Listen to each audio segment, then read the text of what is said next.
So I took it upon myself to, in the first interview, look at their site, find whatever case studies of SharePoint intranet sites they had, and basically created one myself in my demo tenant. And then at the end of the interview, I basically asked the hiring manager, would you like a gift? He couldn't believe that I had gone to so much detail to sort out the design of the presentation that it actually looked like something that they would present themselves to other clients. Today's guest is Camy, also known as New to M365. Camy is a content creator on TikTok and YouTube, and he is also an M365 consultant. He shares advice and insight on building a career as an M365 engineer or consultant on his various platforms. But there's a twist. Camy is also a former colleague of mine, so it was a massive pleasure to have him on the podcast. In this episode, you will learn about the role of an M365 engineer. You will learn about Camy's journey of getting into tech and specializing in Microsoft 365. And you'll also hear an interesting story from Camy's career. But before we get into it, like this video and subscribe to the channel. Please enjoy.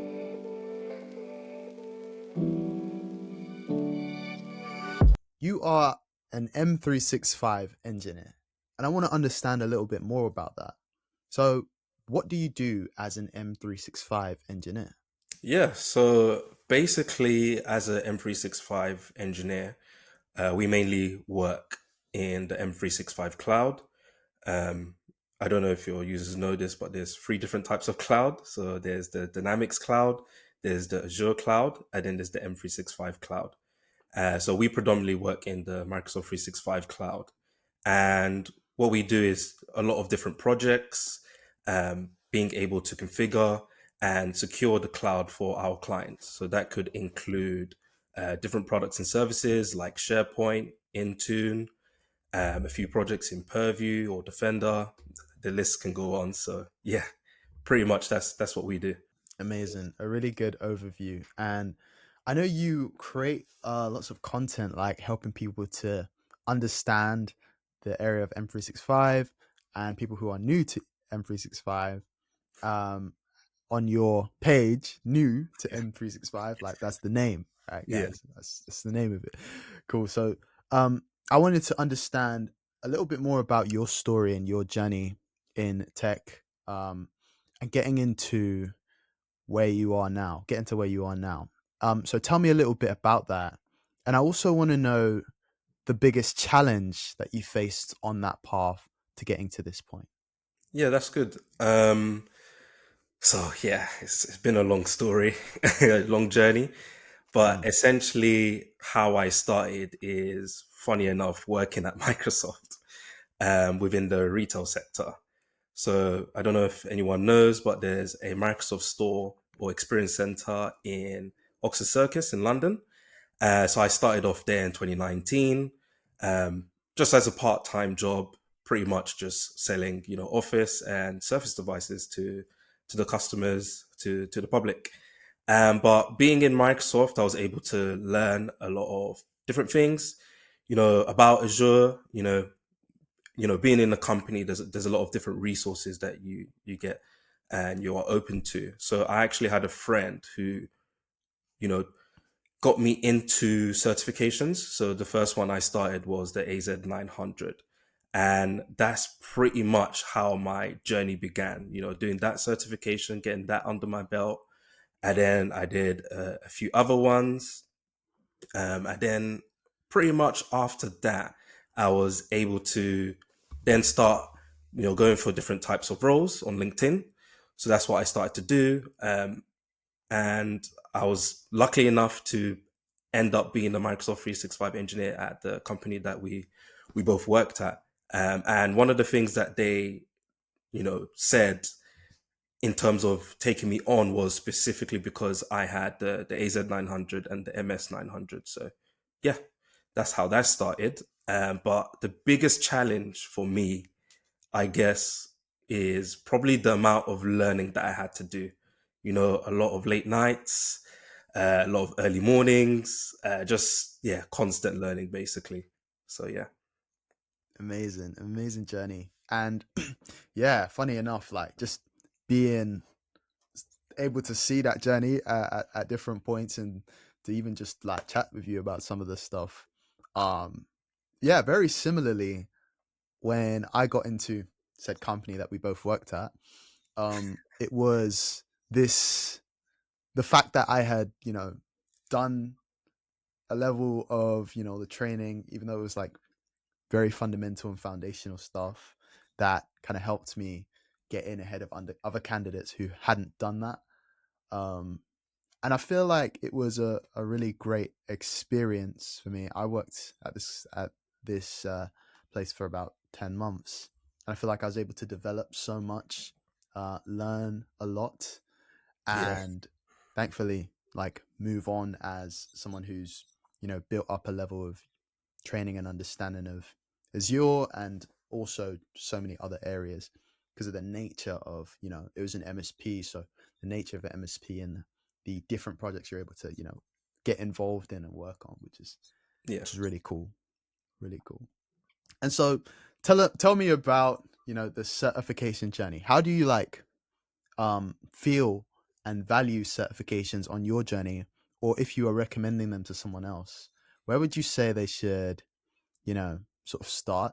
Or what would you say, how valuable would you say certifications are as a part of that journey? Yeah, I think when it comes to certifications, they do hold some weight, but it can't be the only thing that you have. Like I Mm, always tell people, you need to have some hands-on experience. Now, I know, especially on the Microsoft side of things, that can be quite difficult.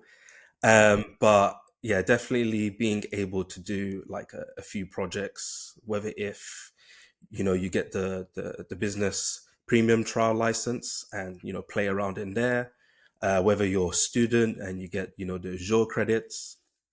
I mean, yeah, definitely, I'd say it can't be just having certifications, although good, especially for those. Let's say you're coming out of uni.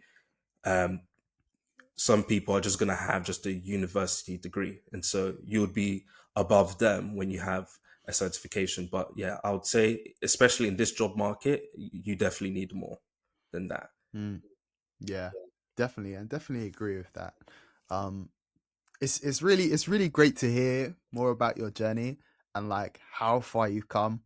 I actually remember like way back us talking about those fundamental certifications. Yeah, I remember saying like, "Yo, I remember the AZ, or was it MS 900 or something?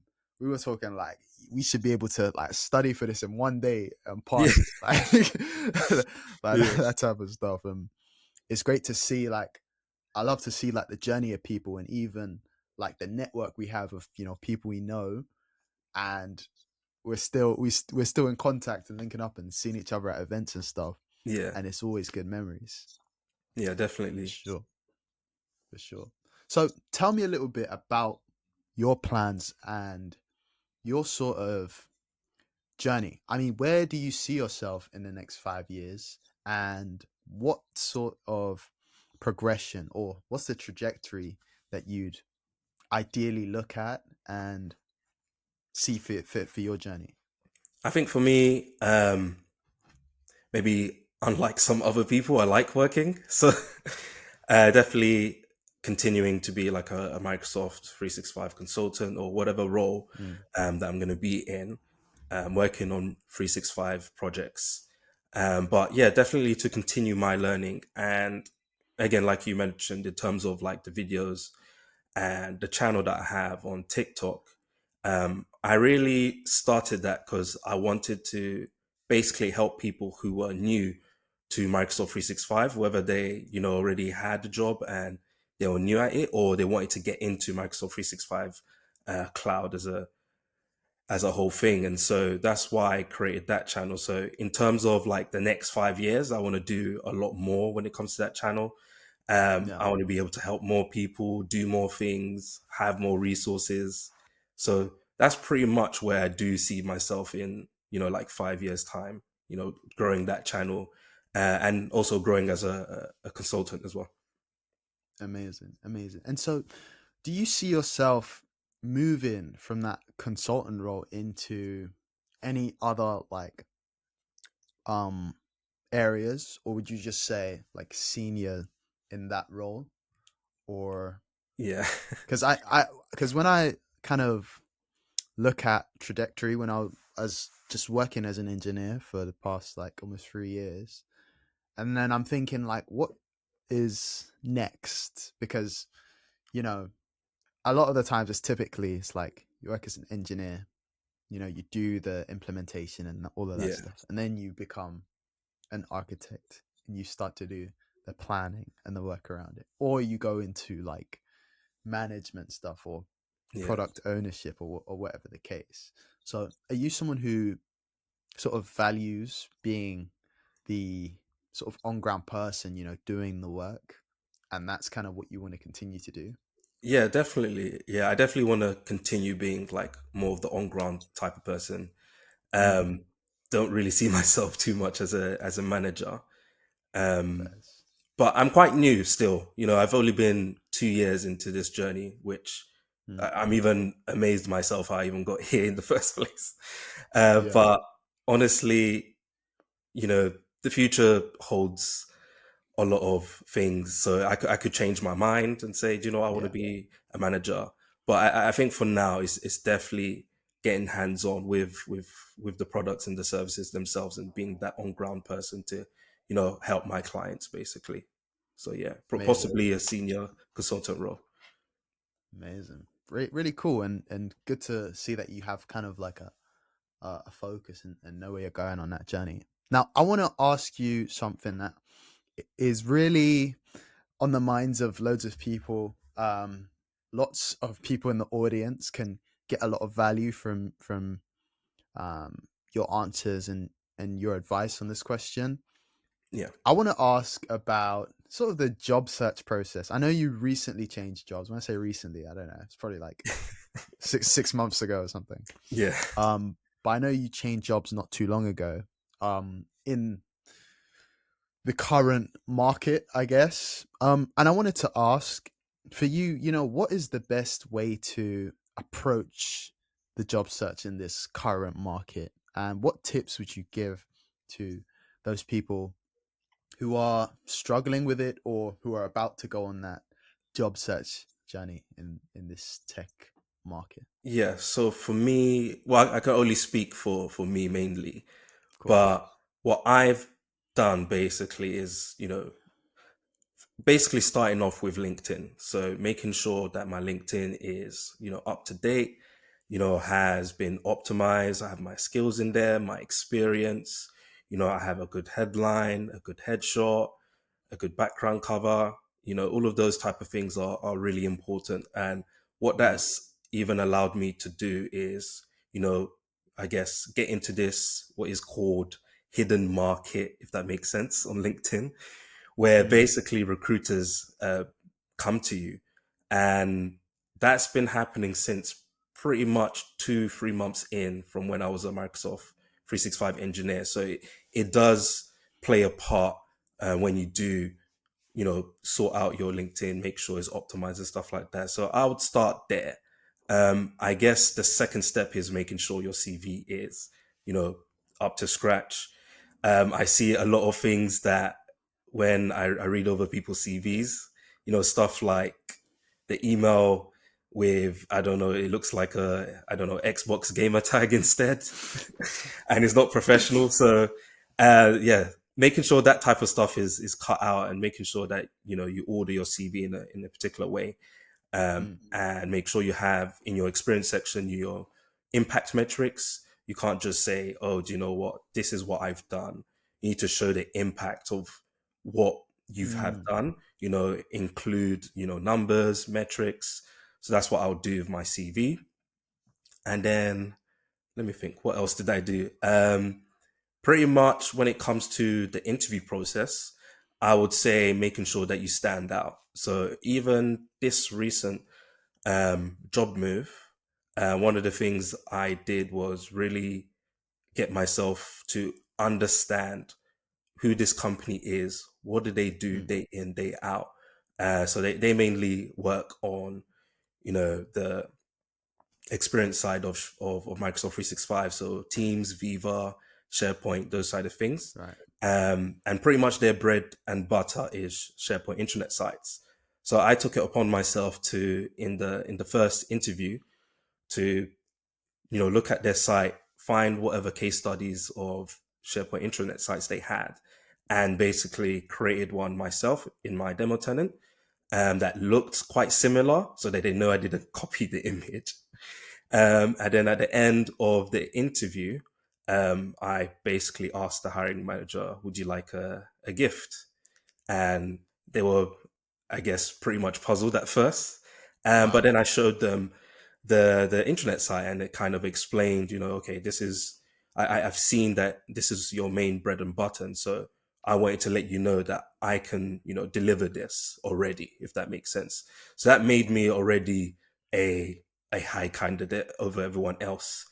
And then when it even came to the second interview, the hiring manager again pretty much stopped, because basically we had to do a scenario and present how we would create a solution for this scenario.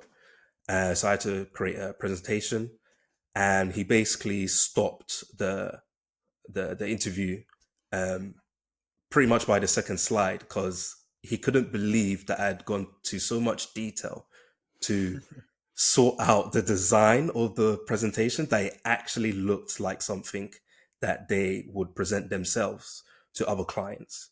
So that was another thing that helped me out when it came to the decision process. Um, so yeah, making sure that you stand out, find different ways. I'm pretty sure there's a lot of information on YouTube, on LinkedIn, on TikTok, on the different ways you can stand out. Sending out emails after the interviews, basically, and just letting them know, thank you for your time. I'm really excited about working here and stuff like that. So yeah, those are my tips and Wow. advice that I've actually done myself. So Yeah. yeah. Yeah. Some really, really good tips. And I love the part about, you creating what they already have and showing it to them and saying, I could do this. Like what else do you need to convince them that you're right for the job when you've shown them exactly what you can do and it's exactly what they do? So Yeah. no, that's a really, really good one. Um for the audience, and even just showing them what it takes to stand out.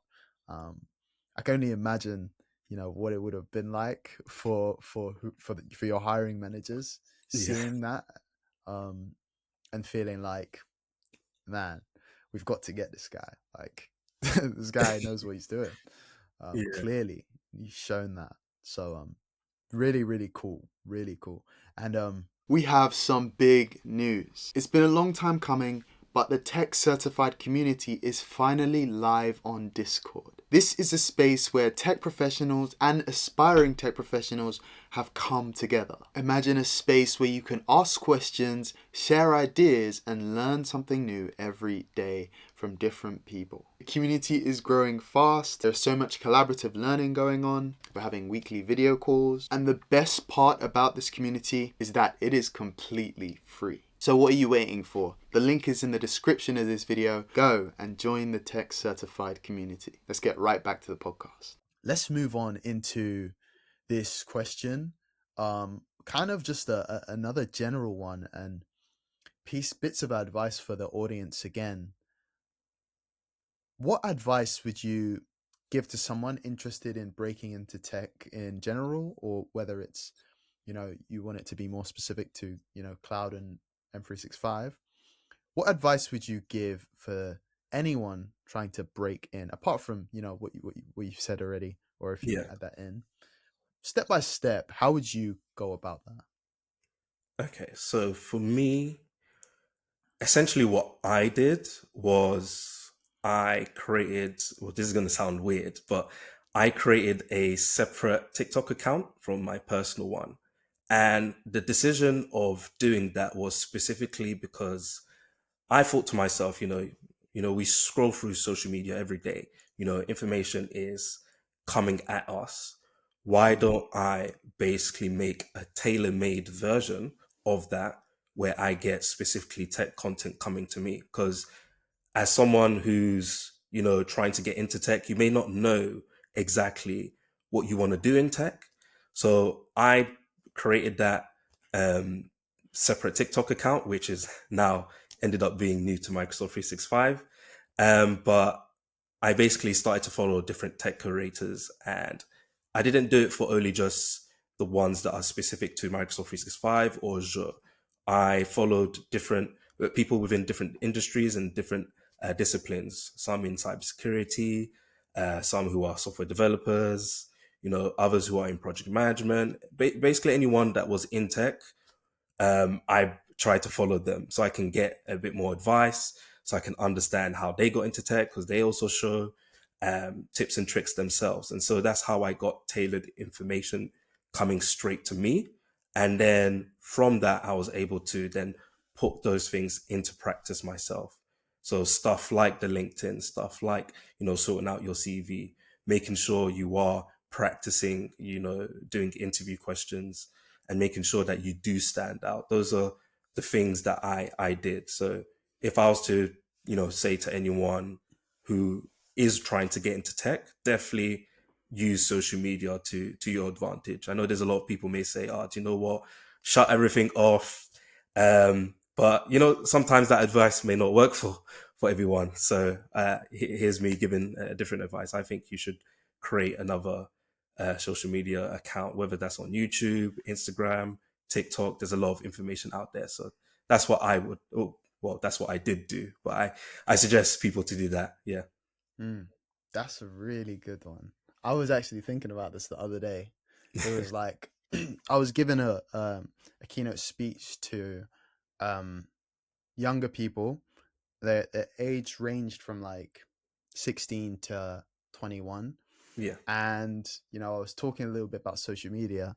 And, when I finished, it kind of, dawned on me that even for myself, I use YouTube and I've watched like hours of like creators like Kai Cenat and like Speed and Yeah. like all of these guys on that same platform. And entertainment is great. Like I love watching entertaining myself, stuff that I really follow and enjoy. Yeah. But on those same platforms, there is so much that you can learn and gain from them that could just make you so well informed on your actual goals and your actual personal targets. And so the same platforms and tools we use to like entertain ourselves, all TikTok, Instagram, and YouTube and whatever, Mm. there is also so much that we can learn on those platforms as well. Yeah. And I think we got to highlight that for people trying to get in. Like there's a lot that you can learn on the platform that you're even now, if you're watching this podcast and listening to what Camy has said, then you're doing the right thing, is you're listening to someone. If you're an aspiring professional, you're listening to people who have worked in the industry and are sharing how they would go about doing it again, and really just taking those things and putting into practice is amazing. And it's part of the reason why we have this podcast and we interview people like Camy and all the other guests we've had to really just share that knowledge. So that's some great advice. And I want to take this opportunity to move into my favorite part of the podcast. Yeah. And recently, like we've been having so so many people share some incredible stories from this one section of the podcast, and I want to hear your story. And the question is basically, what is one interesting story from your career? And it could be interesting in a good way, and it could be interesting in a bad way. And I'm sure you've seen one or two of the bad ones online, Yeah. and one or two of the good ones as well. So, for yourself, Camy, what is one interesting career story that you want to share with the audience? Okay. I would probably say my first 2 weeks at the company we did work at. Uh, basically, I became in as a Microsoft 365 engineer, and so you go through your normal training, introductions, And at the time, my manager was dealing with a SharePoint migration. So they were moving, I believe, from Google Drive to SharePoint. So they already had their, well, we're working through getting their data moved. So they were showing me the ropes on how to do the migration. But they were going to be on holiday the day the site was going to be live. So basically, I had to deal with that on my own. Now, I'm straight out fresh, from retail. This is my first tech job. So again, of course, mistakes happened. And it was a silly one as well. Like it was just to do with permissions. Basically, I messed up the permissions. And so no one had access to basically the site. And so I'm getting the client, calling me up. What's going on? Why is no one able to see the site basically? And I just realized, I made a mistake. So that was, I guess, kind of traumatizing at first because I was thinking, Yeah. I've definitely messed up. I'm not going to pass probation, all of this. But, I say this to, make others, understand that you can make mistakes. Sometimes you'll go through hard times and it doesn't make you any less of an engineer. At the end of the day, we just try our best and, get through it basically. So I definitely learnt that day, how to deal with emissions for sure. Amazing, amazing. Thank you so much for sharing that. And I know like this like particular scenario that you shared is so common. Like it's so common, like in general in I want to say in tech, but probably just in so many, roles and areas and whatever job you're doing. The senior has to go on holiday at some point. Yeah. The person that's handling everything has to take a vacation at some point, and the Mm, person that they've been training to sort of work on this thing is gonna have to is gonna have to take that responsibility. And yeah. I've been there where it's just been they've that senior person has trained me for like a couple weeks or not, probably not even up to that, knowing that they're going to go on holiday, has given me the brief of how things should be done. And It the just the, the, strips your the mind. hardest, Yeah. honestly, it skips your, but the hardest thing about that for me is like the dependency for other people. Like all the people that would have been calling that senior are now calling you. Yeah. Basically, yeah. Literally, yeah. And I'm just like, I don't know. Like, I've never even spoken to this person, and I don't even Yeah. know who this person is. And they're really just ringing me up like I'm some expert on this matter, but I'm really not. I really only Yeah. just learned about it 2 weeks ago. But no, really relatable story, and thank you so much for sharing that. Camy, it's been a great episode. Before we end off, I want to give you the opportunity to just share where members of the audience can find you and reach out to you, and any other platforms you want to shout out, or anything you want to shout out in general. Go ahead and do that. So yeah, just new to Microsoft 365, or the actual handle is new, the number two, letter M, and then 365. That will be on TikTok. I recently started a YouTube channel amidst the Yes. TikTok ban, so I was like, yeah, it's probably time I diversify a bit. And it's also the same on Instagram. So now I'm on all three platforms. Just started out, got a few videos on YouTube as well. So definitely check that out. And I'm also on LinkedIn if you want to message me as well. Amazing. And all of those will be linked in the description of this video. So, Camy, thank you so much for being a part of this episode today. No problem. And of course, to the audience, we're back every week. So, stay tuned. Peace.